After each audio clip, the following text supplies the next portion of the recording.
Bienvenue dans cet épisode de Pépites et Pépins, où on parle d'entrepreneuriat, des réussites et des échecs. Et on va échanger aujourd'hui avec les pères et mères fondateurs de Pépites et Pépins, avec donc Solène ici, Benjamin, Vanny et moi-même Zoé. Pour toi, c'est quoi Zoé, Pépites et Pépins ? Pour moi, Pépites et Pépins, c'est une opportunité de créer une communauté, d'accompagner des entrepreneurs et aussi de développer mon activité. Et d'enfin assumer de travailler aussi à plusieurs et de ne pas être seul sur le chemin entrepreneurial. Et puis de créer une communauté avec des gens inspirants et motivés. Pour moi, ça permet en fait aujourd'hui au-delà d'un verre en terrasse, pouvoir aller un peu plus en profondeur et en fait détendre un peu aussi nos discussions qui sont parfois assez profondes et intéressantes, et en fait de pouvoir avoir la faculté de le faire partager, sachant qu'on le fait déjà entre nous. Je pense qu'il y a un réel intérêt aujourd'hui de pouvoir communiquer à travers d'autres réseaux pour que justement éviter que les gens puissent se sentir seuls, parce qu'on est pas mal dans la même aventure, dans le même panier, et si on peut vous apporter un peu de soutien, Pépites et Pépins est là pour ça, quoi. Ouais. Le but du coup, c'est que ces jeunes entrepreneurs, ou du moins les porteurs de projets, se sentent moins seuls. Et ils sentent aussi que c'est possible, parce qu'on a 4 parcours assez particuliers, des parcours qui n'étaient pas tout tracés. Et pourtant, on en est là, et en 2025, c'est notre réalité, l'entrepreneuriat, donc on a vraiment des choses à dire. Et toi, Vanny, pour toi, c'est quoi Pépites et Pépins ? Moi, je vais reprendre un peu ce que tu disais, qui est, au-delà de tout ce qui a déjà été dit, mais c'est un moyen de rassembler 4 profils. On s'est tous rencontrés autour de verres ou autour d'autres situations, et se rassembler dans un intérêt à la fois professionnel, mais aussi même personnel, de plus être seul dans l'aventure entrepreneuriale, et de pouvoir construire un format d'accompagnement absolument complet, ce qu'on n'a pas toujours quand on commence, et donc un peu d'apporter ce que nous, on n'a pas eu à certains moments, et ce qu'on a eu envie potentiellement d'avoir. Et le podcast sert à ça aussi pour moi. Très bien. Alors pour être clair, cet épisode, il est censé vous donner envie d'écouter les autres. Du coup, on va vous parler des problématiques qu'on aborde, nous, dans nos épisodes. Moi, la première problématique, je pense, que j'adore aborder, c'est justement qu'est-ce qu'on fait quand on part de rien et quand c'est pas écrit. Comment est-ce qu'on fait pour rapidement mettre les fondations solides d'une entreprise, parce que moi, j'ai ni diplôme, ni argent de base, ni réseau. Rien du tout, et en 3 ans j'ai monté 3 boîtes, donc j'ai vraiment envie de vous montrer que c'est possible. La meuf est stylée. N'importe quoi. C'est quoi le sujet dans quel sujet on va te retrouver, toi, Zoé ?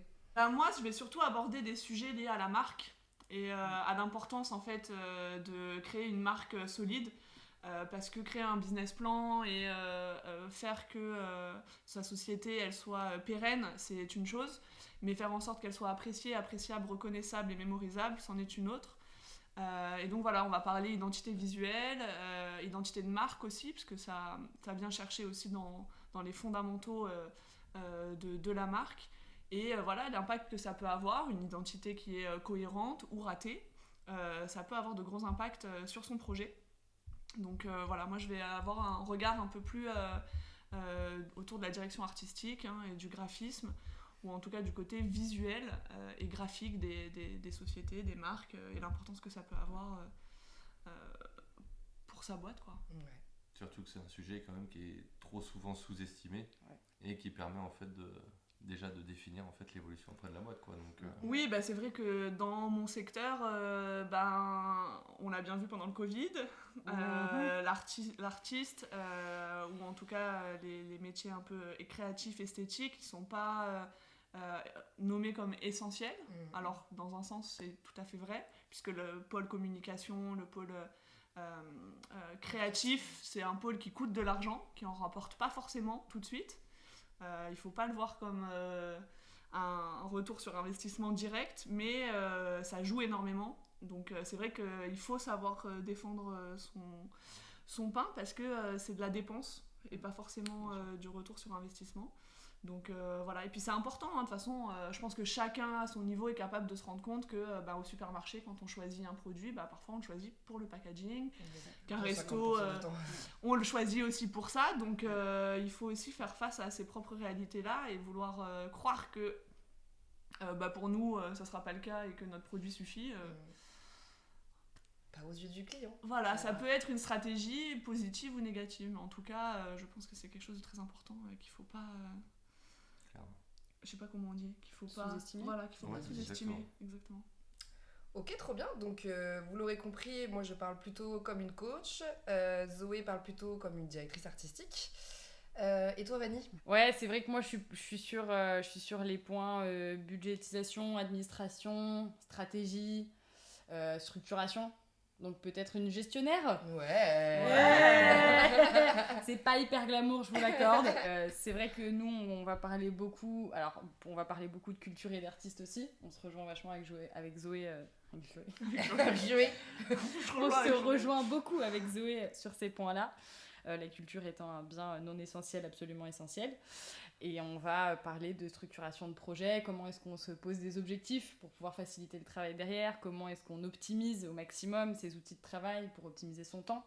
Parce que quand on est au début, qu'on n'est pas toujours accompagné, voire complètement seul, eh ben, il faut trouver des méthodes pour pouvoir dormir la nuit, bien que ce soit surcoté absolument. Voilà. Donc on est sur un peu toutes ces questions-là autour d'un projet, comment on fait pour se faciliter la tâche. Donc si vous êtes au début d'un projet, ça va sûrement vous intéresser de savoir par où on commence, surtout que c'est vraiment souvent une question qu'on nous pose, hein, par où on commence. Ouais. Et toi, qu'est-ce que tu as à dire, Benjamin? Moi, du coup, c'est un peu plus sectorisé, on va dire. Moi, j'arrive dans une partie un peu plus secondaire, c'est que ça soit l'évolution de la société ou dans un souci de structuration. Moi, je vais arriver en fait sur le sujet de l'immobilier parce que le local, peu importe sa destination ou peu importe l'activité qu'on exerce, il y a forcément un moment donné où on a besoin de synergie, on a besoin d'avoir un lieu dans lequel on installe sa marque, dans lequel on se structure, dans lequel on peut grandir au fur et à mesure. Et souvent, quand on arrive à cette étape-là, ça devient un peu compliqué parce que beaucoup de lois, beaucoup de juridiques qui se rajoutent en fait à déjà tout ça, la DA, le coaching, la structuration. Et donc moi en fait j'arrive un peu pour éclairer quels sont nos besoins, comment bien le définir, comment le budgétiser et vous accompagner en fait sur toutes les formules parce que quand on parle d'immobilier ça rassemble en un seul mot, mais en fonction de l'activité qu'on pratique évidemment il y a pas mal de nuances et on se trouve vite un peu perdu et c'est quand même quelque chose qui peut avoir un impact aussi sur l'activité parce que ça reste quand même un gros budget en général quand on commence à s'installer. Et voilà, et moi j'essaye de faciliter un petit peu ça et de rassurer pour pouvoir voir l'avenir un peu plus sereinement. Parfait. Parmi les sujets aussi qui nous concernent tous, alors tous les quatre, on a des particularités liées à l'association. On a tous été associés ou susceptibles de l'être. Et alors, ça a foiré à chaque fois, mais avec beaucoup d'apprentissage. Pendant le temps où c'était en cours, c'était bien, et ça s'est fini avec des problématiques différentes. Donc on va beaucoup en parler, on va beaucoup parler d'entourage, de comment est-ce que nous, on s'est rejoints au travers de nos problématiques communes, de notre amitié, de nos énergies aussi qui se ressemblent beaucoup. Comment est-ce qu'on ferait pour aujourd'hui entreprendre du coup seul et quelles ont été nos problématiques en association. Ce qui nous relie aussi beaucoup, c'est le marché parisien. On est tous les quatre sur Paris. Donc si vous avez des questionnements un peu liés à cet emplacement particulier, eh bien nous aussi, nous avons dû le découvrir. Il n'y en a aucun ici qui est vraiment natif parisien depuis toujours. Ouais. Donc on l'a tous découvert, on a tous été confrontés à des problématiques et déménagement, et Nouveau Monde, et la capitale, et des problématiques vraiment purement parisiennes. Le fait d'étendre en fait de nos discussions autour d'une terrasse et l'ouvrir en fait aux autres parce qu'on a bien vu qu'il y avait des oreilles tendues quand on parlait quand on était au bar. Et je pense que c'est ça aussi qui a été un peu déclencheur en fait de se dire que même si on dit un peu souvent quand même des conneries, on est quand même un petit peu sérieux et parfois on dit des choses plutôt intéressantes puisque je pense que indirectement on s'est tous un peu aidés les uns les autres. Et rien qu'en partage d'expérience, le fait de ne pas se sentir seul, je pense que ça permet aussi un peu de souffler dans cette pression qui est quasi permanente. Hein. Donc voilà, à partir du moment où on a aidé quelqu'un, on a tout gagné. Quoi. C'est vrai. Ouais. Mais je pense aussi qu'il y a l'ambition. C'est-à-dire chacun a envie d'avancer dans son projet personnel, dans son projet professionnel et se donne les moyens d'y arriver. C'est pas juste du blabla et de l'idée, c'est de la mise en action. Et ça, je pense que tous les 4, on est, en tout cas, moi je sens beaucoup de courage et de force et de résilience dans la volonté de se transcender nous-mêmes en fait. Ce qui n'est pas toujours le cas dans le milieu professionnel. Puis casser un peu cette image aussi d'Instagram de Dubaï, Ferrari et la baignoire remplie d'argent. Ouais. Nous on est... alors on va y arriver, hein. Laissez-nous encore un peu de temps. Ce qu'on veut vous montrer, c'est un peu quand même ce qu'il y a derrière Instagram et essayer de vous parler le plus sincèrement possible. Oui, non, c'est clair. Oui. Toutes les stratégies, tout le travail. On a eu des conversations avec des personnes qu'on accompagne sur si je vends des e-books 30 fois à 1 euro tous les jours, ça me fera 30 euros tous les jours.